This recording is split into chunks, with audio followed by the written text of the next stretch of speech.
Assalamualaikum warahmatullahi wabarakatuh. Salam sejahtera untuk kita semua.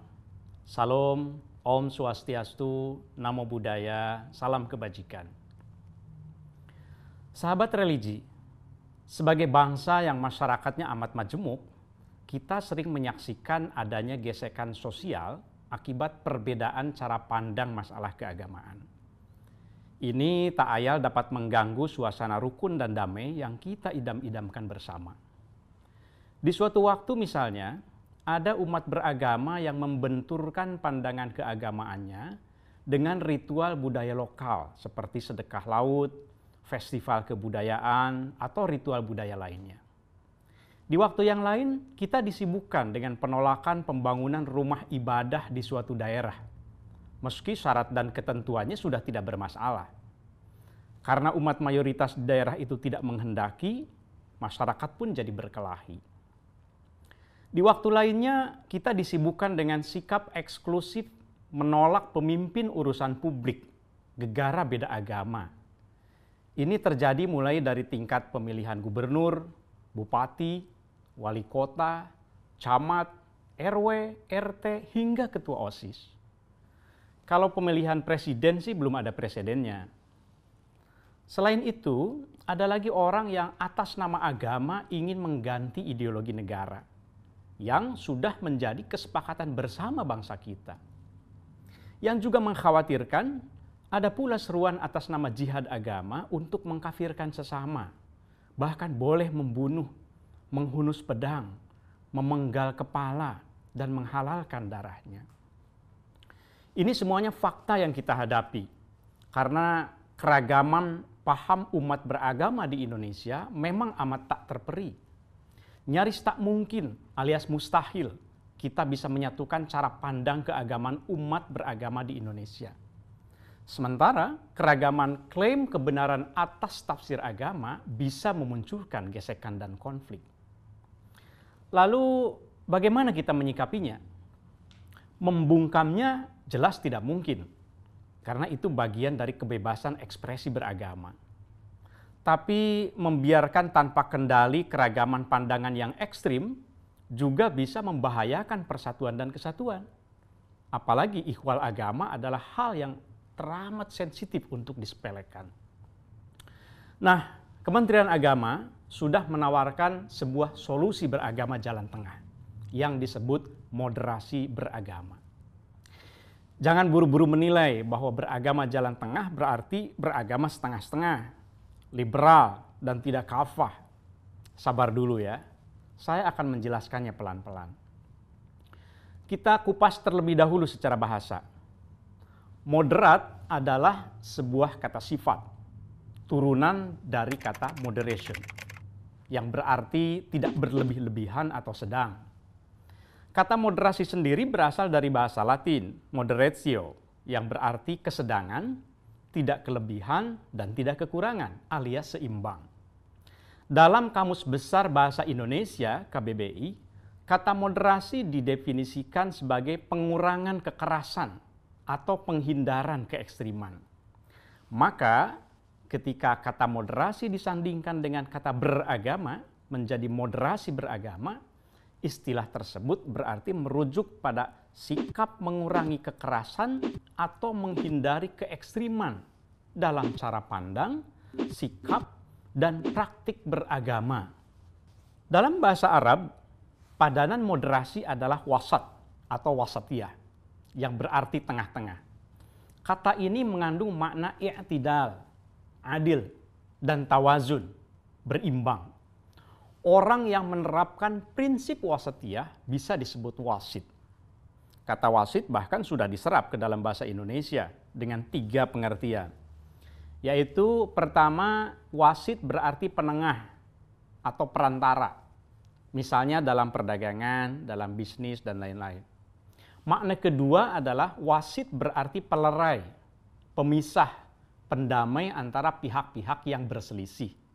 Dan makna yang ketiga adalah wasit berarti pemimpin di pertandingan. Seperti wasit sepak bola, wasit badminton, atau wasit dalam olahraga lainnya. Wasit tentu harus adil kan? Adapun lawan kata moderasi adalah tatoruf, yang dalam bahasa Inggris mengandung makna ekstrim, radikal, dan eksesif. Bisa juga dalam pengertian berlebihan. Dalam bahasa Arab, setidaknya ada dua kata yang maknanya sama dengan ekstrim, yaitu al-ghulu dan tashaddud. Dalam konteks beragama, pengertian berlebihan ini dapat diterapkan untuk menyebut orang yang bersikap ekstrim, yaitu melampaui batas dan ketentuan syariat agama. Jadi, tidak ekstrim adalah salah satu kata kunci paling penting dalam moderasi beragama. Karena ekstremitas dalam berbagai bentuknya diyakini bertentangan dengan esensi ajaran agama dan cenderung merusak tatanan kehidupan bersama, baik dalam kehidupan beragama maupun bernegara. Karenanya, kalau mau dirumuskan, moderasi beragama itu adalah cara pandang, sikap, dan praktik beragama dalam kehidupan bersama, dengan cara mengejawantahkan esensi ajaran agama yang melindungi martabat kemanusiaan dan membangun kemaslahatan umum, berlandaskan prinsip adil, berimbang, dan menaati konstitusi sebagai kesepakatan berbangsa. Pertanyaannya, memangnya moderasi beragama penting untuk Indonesia? Ya, sangat penting, karena Indonesia adalah negara yang masyarakatnya sangat religius dan sekaligus majemuk. Meskipun bukan negara berdasar agama tertentu, masyarakat kita sangat lekat dengan kehidupan beragama. Nyaris tidak ada satupun urusan sehari-hari yang tidak berkaitan dengan agama. Itu mengapa kemerdekaan beragama juga dijamin oleh konstitusi kita.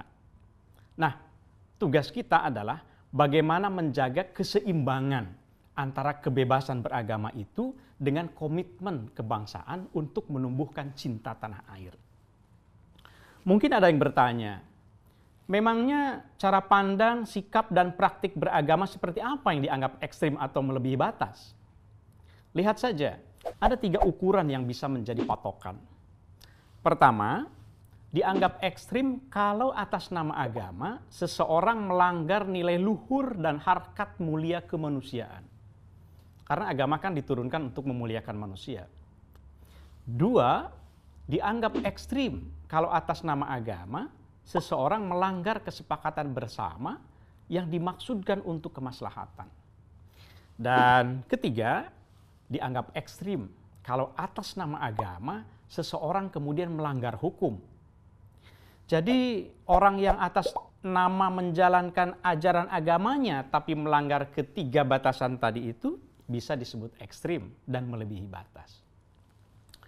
Logikanya, kemuliaan agama itu tidak bisa ditegakkan dengan cara merendahkan harkat kemanusiaan.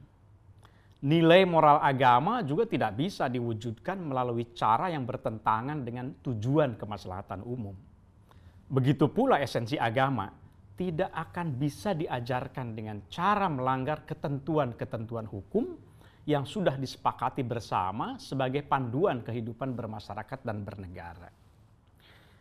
Masyarakat perlu tahu bahwa moderasi beragama adalah cara kita, umat beragama, menjaga Indonesia. Kita tentu tidak mau mengalami nasib seperti saudara-saudara kita di negara yang kehidupan masyarakatnya carut-marut dan bahkan negaranya terancam bubar akibat konflik sosial politik berlatar belakang perbedaan tafsir agama. Kita harus belajar dari pengalaman yang ada.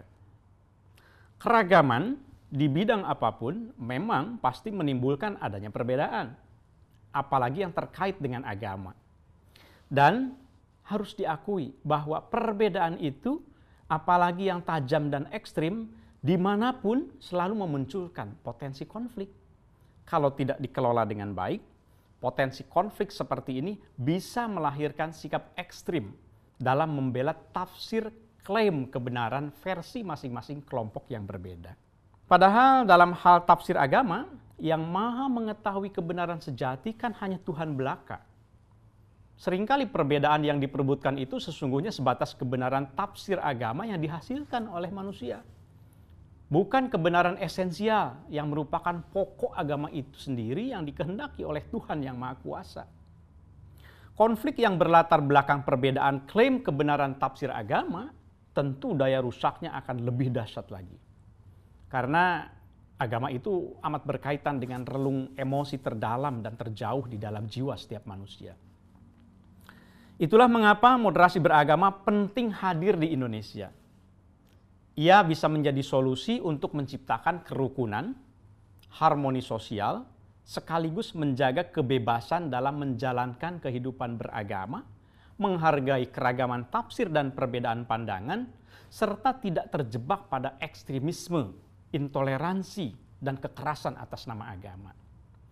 Ingat, yang disebut moderat itu bukan orang yang dangkal keimanannya, bukan orang yang menganggap sepele tuntunan agama, dan bukan pula orang yang ekstrim liberal.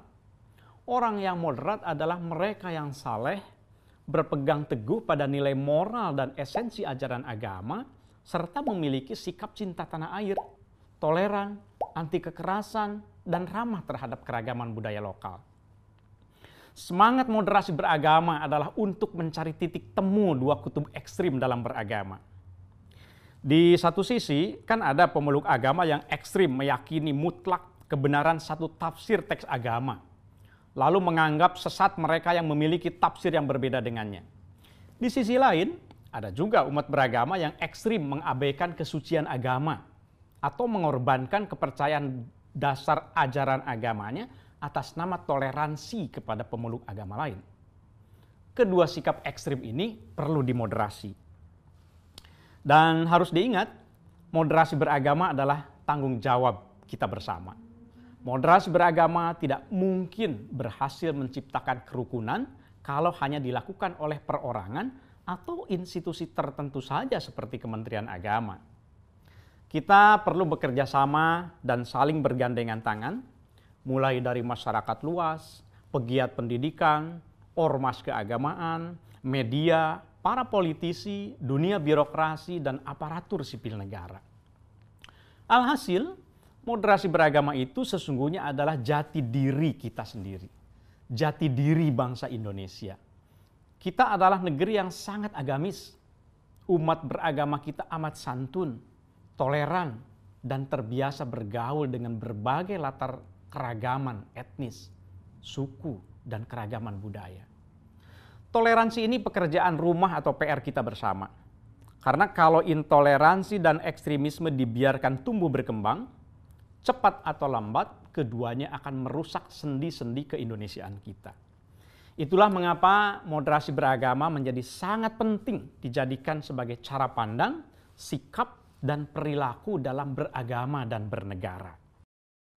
Jadi, moderasi beragama merupakan perekat antara semangat beragama dengan komitmen berbangsa dan bernegara. Yakinlah bahwa bagi kita, bagi bangsa Indonesia, beragama pada hakikatnya adalah berindonesia. Dan berindonesia itu pada hakikatnya adalah beragama. Moderasi beragama harus kita jadikan sebagai sarana mewujudkan kemaslahatan kehidupan beragama dan berbangsa yang rukun, harmonis, damai, toleran, serta taat konstitusi, sehingga kita bisa benar-benar menggapai cita-cita bersama menuju Indonesia maju. Untuk itu, melalui moderasi beragama, mari kita jaga persatuan dan kesatuan negara Republik Indonesia ini, yang telah diperjuangkan dengan penuh pengorbanan, termasuk oleh tokoh dan umat beragama, para pahlawan kita.